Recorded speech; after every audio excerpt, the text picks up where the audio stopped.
기도하고 시작하도록 하겠습니다. 하나님 감사합니다. 또 우리 장진영 전사님 말씀의 고백을 통하여서 다시 한번 깨닫게 하시는 주님 감사를 드립니다. 우리를 부르시고 우리를 훈련시키시는 주님, 이 모든 과정을 통하여서 말씀을 체험 가운데 만나게 하심에 감사를 드립니다.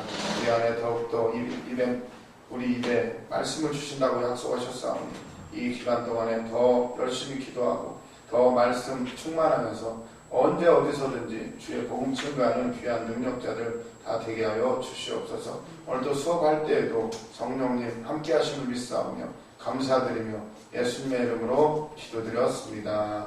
아멘. 오늘은 요한복음 4장을 하도록 하겠습니다. 그래서 이제 요한복음 4장으로 이제 가게 되는데, 결국은 요한복음 3장 말미에 보면 땅에서 난 이와 하늘로부터 오시는 이가 있잖아요. 그걸 이제 저 같은 경우는 그 뒤에 이렇게 됐죠. 제목을 만약에 하늘로부터 오시는 이, 땅에서 난 이 이렇게 정한다라면 이런 건 참 설교하기가 좋아요. 하늘에서 난 사람, 땅에서 난 사람 어떻게 틀린가? 말씀에 나오잖아요. 무엇을 말하느냐에 따라 땅에서 난 이는 땅에 속하여 땅에 속한 것을 말하느니라. 우리가 무엇을 말하느냐에 따라 그 사람의 영적 상태가 드러나요. 매일 텔레비 본 이야기, 매일 코미디, 우스갯소리, 그 사람 속에 그것이 들어있는 거예요. 그 사람이 말할 때마다 너의 간증을 이야기하고 체험을 한다면 그 사람이 지금 기도하고 막 지금 하나님과 함께함을 우리가 볼 수가 있어요. 그래서 여기서 갈린다는 거예요. 무엇을 말하느냐에 따라 속에 들어있는 것이 나오기 때문에 너 입으로 들어가는 것이 너를 더럽게 하는 것이 아니라 주님께서 말씀하셨죠. 네 속에 있는 것이 속에서 나오는 것이 더럽게 한다. 이렇게 말씀하셨어요. 그래서 그런 것들도 생각하시면서 이렇게 말씀하시면 돼요. 그리고 또 무엇을 증언하는가. 그 33절을 보시면 그의 증언을 받은 자는 하나님 선대시는 인천느니라. 그래서 32절 그가 친히 보고 들은 것을 증언하되 그의 증언을 받는 자가 없도다. 이게 진짜 증언이에요. 뭘 증언하는가? 내가 체험하고 내가 만난 그분을 증언하는 게 그게 설교예요. 그렇게 해야 그게 진짜 설교예요. 근데 내가 공부하고 배우고 뭐 이런 걸로는 물론 그걸로도 은혜를 받을 수는 있지만 진짜 역사는 내가 체험한 걸 말할 때, 아까도 뭐 눈물 글썽이면서 이게 전이가 돼요. 그런 것들은 내가 경험했고 내가 기도해서 받았기 때문에, 그리고 내가 받고 뭐 아들로 보여줬다는 거, 남편을, 그거는 엄청난 진짜 생각이 나름대로. 저도 그런 생각을 한 때가 있어요. 저도 훈련 받으면서 너무나 이해 안 되는 인간이 하나 있었는데, 근데 그게 내 여동생이고 그게 내 진짜 딸이고 이러면 완전히 다를 거예요. 보는 시각이.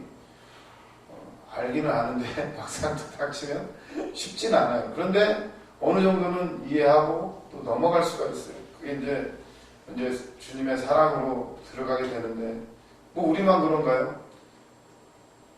손양원 목사님도 그러셨대잖아요. 자기 아들을 죽인 그 사람을 양자로 삼고, 물론 그렇게 해서 성자가 되고 우리가 존경하고 사랑을 하는데, 그럼에도 그 따님의 간증을 들으면 그 아버님이 그렇게는 했지만 또 몰래 그냥 아들 무덤가에 가서 막 그 기석을 치면서 막 눈물을 흘리면서 도대체 하나님한테 따지기도 하시고 그러셨다는 거예요. 인간적인 모습들. 그럼에도 그분도 그렇게 하셨다는 거예요. 그러면서 그 아픔으로 아픈 자들을 돌보고 뭐 애양원을 세우고 그 나병 환자들 이렇게 돌보면서 그 아픔을 주시는 이유는 그 주님과 같은 마음을 가지라고.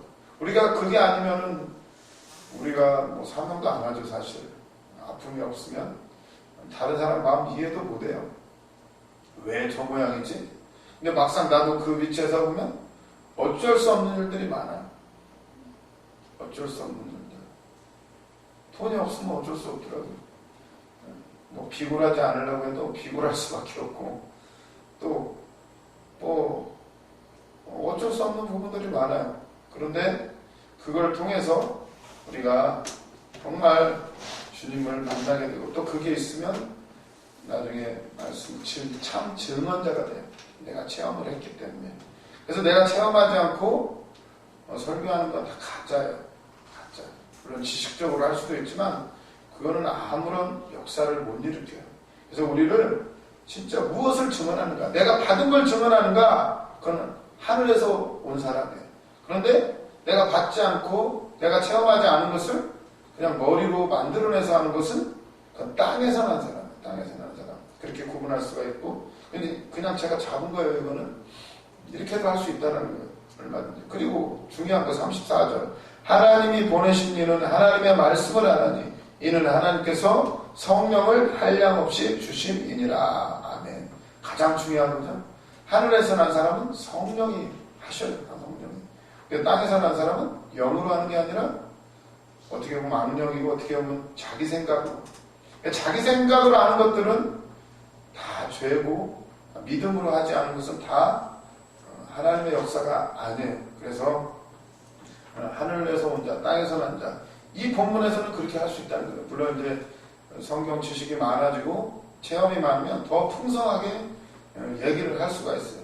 제가 이렇게 그래도 이렇게 해보자고 하는 이유는, 한번 해보면 내가 어떻게 준비해야 되겠다, 이게 이제 드러나요. 잘 메모를 하는 습관을 많이 들으세요. 요즘에 휴대폰이 있으니까 바로바로 적으면 돼요. 기도하시다가도 진짜 좋은 게 떠오르면 바로바로 적어두세요. 그리고 노트에다 기록해놓고 생각을 나름대로 내가 만난 그분을 이렇게 그려가세요. 그러다 보면, 제가 그래서 예전에 설교는 내 인생 그 책 읽어보라고 하셨죠. 읽어보면서 어떤 느낌이 왔어요? 그런 식으로 많이 고민을 하셔야 돼요. 우리가 뭘 전해야 되는지. 내가 거기서 말하는 게 뭐 기도해서 하라고, 그리고 레마로 말하라고, 다 그런 말씀들이에요. 결국 이 본문하고도 이제 일맥상통하게 되는데, 이렇게 준비하면 떠듬떠듬 해도 되고요. 누가 내 설교 가지고 상관없어요. 내가 받은 대로만 하면 돼요. 받은 대로, 내가 체험한 대로만. 그러면 아무런 문제 없어요. 주님 앞에 갔을 때 잘했다라고 칭찬하실 거예요. 그래서 감사하시고, 우리는 이미 은사를 받은 거예요. 결국은 말씀의 은사도 은사더라고요. 그것도 지식이 아니고 은사예요. 은사. 타고나요. 타고나. 근데 구하면 우리는 이미 주셨다라고. 성령이 하나님이 보내시는 하나님의 말씀을 하나니 이는 하나님의 성령을 한량없이 주심이니라. 아멘. 성령이 그냥 말하게 하셔요. 교회사적으로 보면 어떤 분은 그런 적이 있대요. 전혀 말씀하고 상관없는 사람인데 어느 날 성령이 임하더니 불같은 말씀을 막 토해냈대요. 그런데 신기하게 1년이 지났는데 사라졌대요. 그 은사가. 자기가 어떻게 말했는지 기억도 못하고 그 딱 1년만 그렇게 하나님이 쓰셨대요. 그런 경우도 있다는 거예요. 그래서 이 모든 것은 영의 역사예요. 그래서 오늘도 우리는 성령에 의지하고 더 충만하기를, 나의 입을 통해서 말씀하시기를.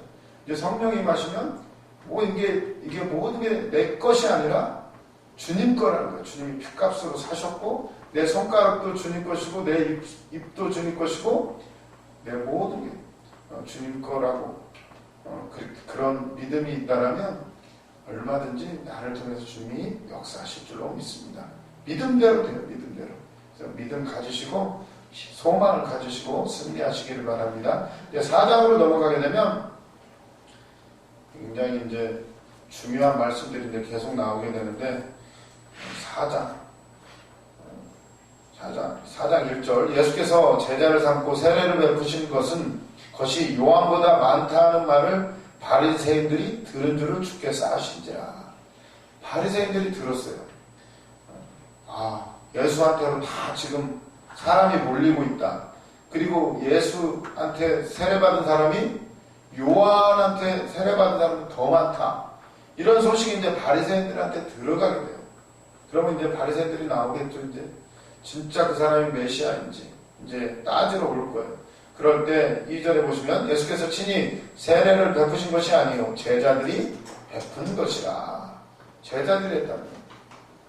그러면서 예수님은 성령으로 세례를 베푸시는 이니까, 그리고 이게 어떻게 보면 제자들이 왜 했을까?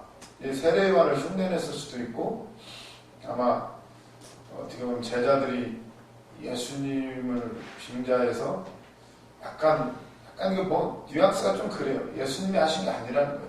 사도 바울도 그 얘기를 하죠. 내가 세례 준 사람 몇 되지 않는다. 근데 나중에 보면 그것 때문에 막 문제가 생겨요.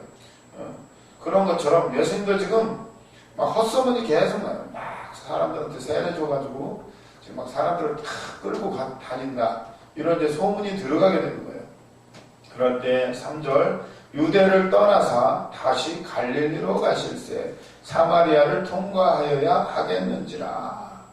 우리가 많이 설교를 들어서 알죠. 절대 유대인들은 사마리아를 통과하지 않는다는 거예요. 사마리아는 아수르 제국이 침략했을 때 거기 그 땅에 있는 사람들, 북이스라엘이 멸망하면서 거기 사람들을 끌고 가지고 아수르 사람들하고 이렇게 피가 섞이는 바람에 나중에 돌아왔을 때 그들이 그것 때문에 아주 민족의 수치이고 또 그리고 아주 개취급을 당해요. 피가 섞였으니까. 그래서 이 땅을 원래 안 지나가야 되는데 왜 예수님이 지나가셨을까? 이제 보면 프린트물 보시면 1번 예수님께서 유대를 떠난 것은 세력 확장으로 인식될 수 있는 수세자들의 증가가 초래할 불필요한 긴장관계를 피하기 위함이었던 것으로 보인다. 학자들도 이렇게 보기도 해요. 아까 서두에 막 바리새인들이 그러는 거예요. 예수가 세례 준 사람이 엄청 많아지고 있어. 이런 얘기가 나올 때에 굳이 괜히 또 불필요한 긴장관계, 바리새인들이 막 바짝바짝 긴장하고 그러니까 굳이 그럴 필요가 없으니까 이런 피할 것일 수가 있다. 이런 주장도 있고 2번 급한 일이 있어서 지름길을 택했을 가능성이 있다. 너무 급한 일이 있어가지고 예수님이 급해서 어쩔 수 없이 사마리아를 지나갔다. 근데 이거는 조금 그래요. 왜냐하면 나중에 보면 4장 40절에 가서 보면 사마리아 사람들이 예수님을 메시아로 맞이하고 예수님 좀 더 있어서 계셔서 말씀 좀 해주세요. 이래가지고 예수님 한 이틀 정도를 더 머무르셔요. 그런 걸 보면 급해서 예수님이 급하다고 빨리 가시는 분인가요? 절대 자신이 예수님이 하셔야 할 일을 하셔요. 예수님은 나사로가 죽어간다고 해도 예수님은 더 오히려 지체하시는 예수님인 것을 우리가 잘 아는 것처럼 예수님이 급해서 그렇게 가신다? 예수님은 하나님의 시간표대로 가셔요. 뭐 급하실 일이 없어요. 물론 마음은 급하시죠. 더 한 사람이라도 구하시고 말씀을 증거하시면 그 마음은 불붙지만 예수님은 시간표대로 움직이시는 거예요. 그렇다면 중요한 건 결국 이 4장의 주인공 수가성에 있는 그 여인을 만나주시고 사마리아인들을 구원하시기 위함이다. 39절 보시면 여자의 말이 내가 행한 모든 것을 그가 내게 말하였다 증언하므로 그 동네 중에 많은 사마리아인이 예수를 믿는지라. 아멘. 예수님의 사역은 반드시 뜻이 계셔요. 반드시 목적이 있고 목표가 있고 이 사마리아성 누구나 다 지나치는 이곳 예수님이 아니면 누가 그 땅을 살려요. 그리고 복음의 가장 중요한 것을 예수님은 그 사마리아성에서 많은 것을 드러내 주셔요. 그래서 우리는 이 여인과 그리고 사마리아성의 많은 죽어가는 영혼들을 위해서 주님이 지나치지 아니하셨다는 사실. 우리도 우리 인생 가운데도 예수님이 오셨기 때문에 예수님이 우리 인생을 지나쳐 뚫고 지나가지 아니하시면 사람들은 우리를 다 피해가죠. 돈 없으니까 가진 것 없고 다 늙었고. 그러나 주님이 찾아오십니다. 우리를 우리 인생 가운데. 그랬을 때에 그 목적, 우리를 외면치 아니하시고 주님은 우리를 구원하여 주신 줄로 믿습니다. 그래서 그렇다면 우연히 우리가 믿게 된 게 아니라 주님이 우리 인생에 지나가셨다는 것, 우리 내 안에 지금도 들어와 계시다는 사실, 이런 걸로도 이렇게 막 설교를 엄청 할 수가 있어요. 내가 어떻게 예수를 만났는가. 진짜 어떻게 보면 우연 같지 않은 우연이에요. 저 같은 경우는 특히나 또 말도 안 되는 우리 아버지가 화투 치시기 위해서 그것도 설교가 될 수가 있잖아요. 말이 안 돼요. 화투 치기 위해서 우리 어머니는 원불교, 또 점치는 거 좋아하시고 섬에 살으셨기 때문에 섬은 뭐 매일 그런 거죠. 뭐 매일 돼지 머리 놓고 고사지내고 뭐 그런 거, 그런 풍토에서 자라셨기 때문에 또 그냥 매일 원불교, 우리 이모 할머니 따라서 원불교 가지고 어느 날 염주를 들고 오셨어요. 봤더니 그 안에 부처 얼굴이 들어있더라고요. 그걸 이렇게 돌리더라고요. 돌리다가 그 부처를 넘어가면 안 돼. 넘어가다가 반대로 돌려서 이렇게, 그걸 하루에 몇 번씩 해야 돼요. 그거 보고 참, 그걸 저는 어렸을 때 봤어요. 근데 어떻게 우리 아버지가 희한하죠. 오로지 화투치기 위해서 편하게 치려고 그 시간만 우리 어머니가 화투치는 자리를 급습하니까 이게 치면서도 얼마나 불안해. 갑자기 급습하면 그냥 막 엎어버리는데 그 즐거운 화투를 쳐야 되니까. 근데 그게 우리 온 가족을 변화시키는 통로가 될지 누가 알았어요. 이거 주님이 하셨다라고 밖에 할 수가 없어요. 우리 충주의 박명숙 강수사님 같은 경우는 점치러 갔는데 무당이 그랬대잖아요. 이름자 박명, 너 박명 이름이 숙이니까 박명 가다가 야 이름 어디서 이런 이름 지었냐고 접시문을 코박고 탁 되져버리라고 일찍 죽는다고 그러면서 너는 살 길은 예수 믿는 것밖에 없다고. 점쟁이가 그래가지고 에이 무슨 말도 안 되는 소리냐고. 뭐 전국에 절이란 절은 다 닿는데요. 뭐 치성이란 치성 뭐 다 드리고 그랬는데 어느 날 점쟁이가 그거를 주는 바람에 그게 이제 쏙 들어갔다가 처음에는 안 갔다가 이제 문제가 생기면서 그게 딱 떠오르다는 거예요. 접신물에 코 박고 죽어라. 너는 예수밖에는 길이 없다. 그래가지고 교회를 가기 시작한 것이 이렇게 되었지. 무당을 통해서도 하나님은 역사를 하셔요. 하나님이 하시려면 모든 것을 통해서 나귀를 통해서도 하고 또 하나님의 성전을 건축하는 고레스왕을 통해서도 하나님은 다 하셔요. 걱정하지 마시고 남편을 통해서 지금 만들어 가시잖아요. 남편이 아니면 어떻게 만들어져요? 멋부리기 좋아하고 얼마나 했을 거예요. 근데 남편을 잘 만나가지고 지금 아주 훈련 아주 빡시게 하고 있잖아요. 지금 걷는 훈련 또 이제 밭에서 훈련하면서 이제 지금 그 씨 뿌리는 이게 성령이 열려요. 나중에 그런 목사님들 많아요. 키우면서 막 엄청난 걸 깨달아 가시잖아요. 농부 출신 선지자 있죠? 누구죠? 저 아모스인가? 기억이 잘 안 나는데 있어요. 농사 짓다가 선지자가 돼요. 어느 날 신이 임해가지고 알 수가 없어요. 그래서 그게 지금 훈련의 과정이고 이제 그 일들을 통해서 나중에 이제 큰 간증거리가 넘치게 될 줄로 믿습니다. 그게 말씀이에요. 말씀. 근데 오늘 본문에도 이 사마리아를 통과하면서 역사가 일어나게 되는데 5절 사마리아의 수가라는 동네에 이르니 야곱이 그 아들 요셉에게 준 땅이 가깝고 거기 또 야곱의 우물이 있더라. 예수께서 길 가시다가 피곤하여 우물 곁에 그대로 앉으시니 때가 6시쯤 되었더라. 6시는 12시죠. 한낮 가장 태양이 뜨거운 때 이때 이제 사마리아 여인을 만나게 되는데 3장에는 누가 나오나요?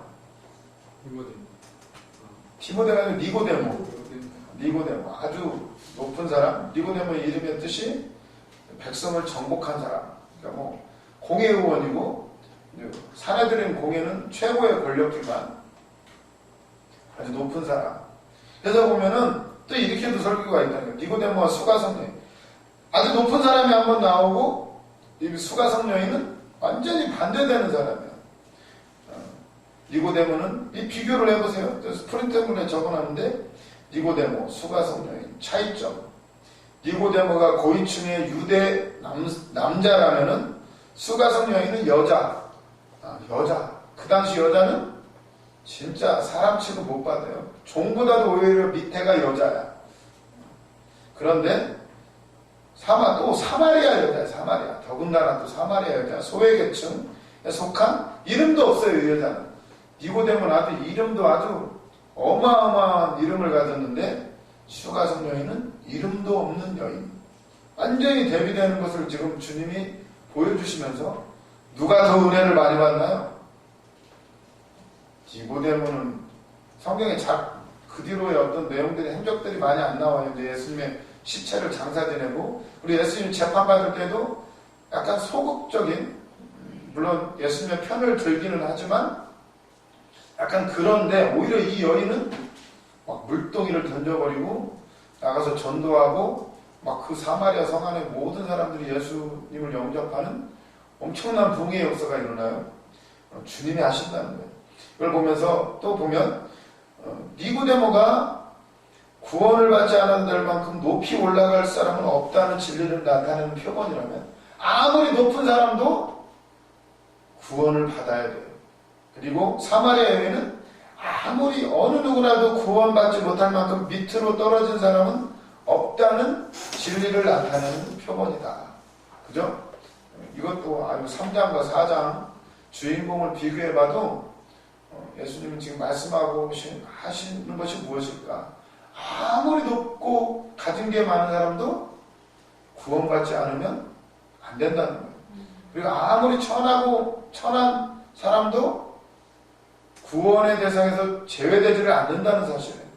주님은 다 택하시고 다 구원받기를 원하시다는 사실. 그렇다면 사명자는 많이 배운 사람, 높은 사람 아무라도 부르셔요. 하나님이 만드시고 교회사적으로 보면 진짜 높은 사람 하나 거의 드물어요. 바울이나 조금 오히려 낮은 곳, 아무도 알지 못하는 곳에서 성령이 기도하는 사람을 통해서 불을 일으키시고 교단을 만드시고 엄청난 역사를 이루어가는 것을 우리가 볼 수가 있어요. 그렇다면 오늘 4장을 우리가 보면서 희망을 가지고 나가야 될 줄로 믿습니다. 근데 두 사람 사이에 이제 공통점이 또 있어요. 공통점을 보시면 공통점 1번 내적인 굶주림은 있었지만 자기는 옳다고 생각하고 있었다. 다 나름대로 우리 인간이 똑같아요. 보면 대화를 나눠보면 다 자기 중심들이 있어요. 다 자기가 만난 체험이 다 자기 얘기를 해요. 내적인 굶주림이 있지만 자기는 옳다고. 세상에 다 얘기 나눠보면 다 자기는 옳대. 그럴 수밖에 없어요. 그게 바로 선악과를 따먹은 결과예요. 기준이 자기가 기준이 돼버려요. 선악을 판단하는 기준이 다 각자가 돼요. 그렇기 때문에 대화 나눠보면 들어보면 다 일리가 있어요. 그래서 우리는 거기에 그치면 안 돼요. 바꾸라는 거예요. 근데 내 기준이 아니라 예수 그리스도의 기준으로. 그래서 우리가 말씀을 보는 것이고, 그래서 우리가 성령을 받아야 되고, 그거 깨지는 게 그렇게 시간이 오래 걸려요. 지금도 우리가 훈련받는 이유는 주님이 뭔가 지금 작업을 하고 계셔요. 그래서 나는 지금 다 된 것 같은데, 우리가 각자 남의 건 잘 보이잖아요. 저 사람 뭐만 고치면 좋아. 다 단점이 있어요. 근데 우리는 사실 이 정도면 괜찮지 라는 생각을 해요. 근데 주님은 원하시는 게 있어요. 그렇다면 공통점이 그거예요. 아무리 높은 사람이건 천한 사람이건 공통점은 예수 만나고 변화되기 전까지는 똑같다는 거예요. 굶주림, 뭔가 갈망하는 건 있는데 다 자기 기준에 따라서 한다는 거예요. 신앙생활도 그래요. 다 자기 기준으로 해요. 자기 기준으로.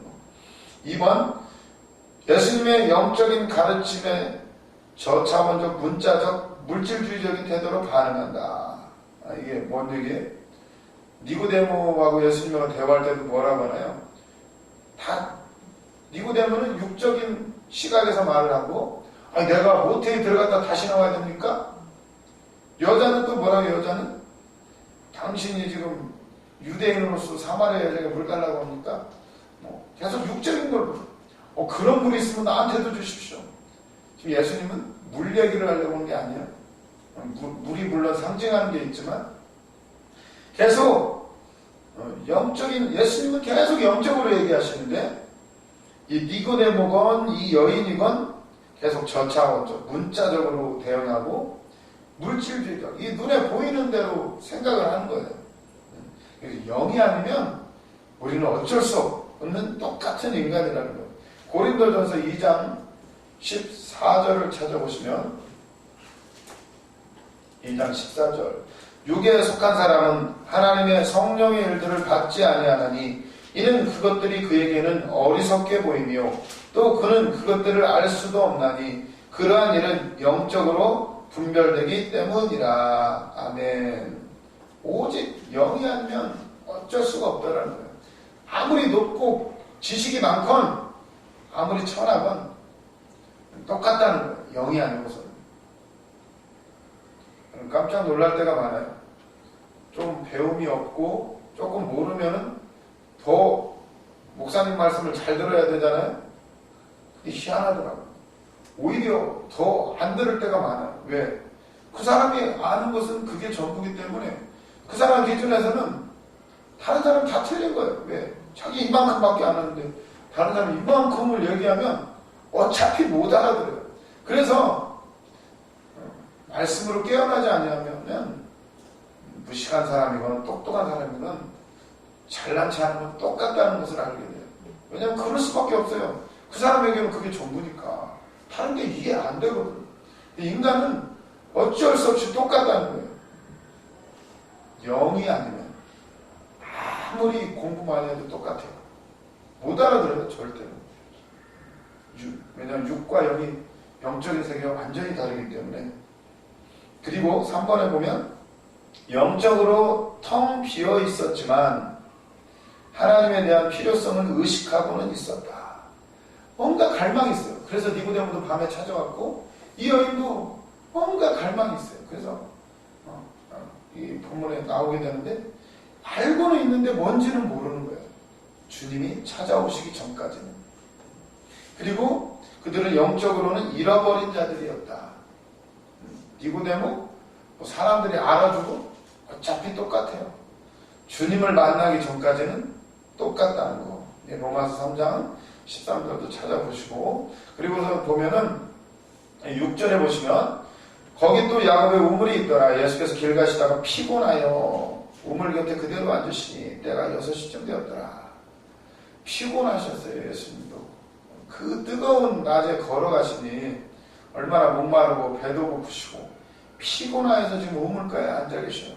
제자들은 뭐 좀 먹을 것 좀 구하러 사마리아 성으로 들어갔고, 이걸로도 내가 이건 책 읽으면서 피곤하여를 이걸로도 설교를 하더라고요.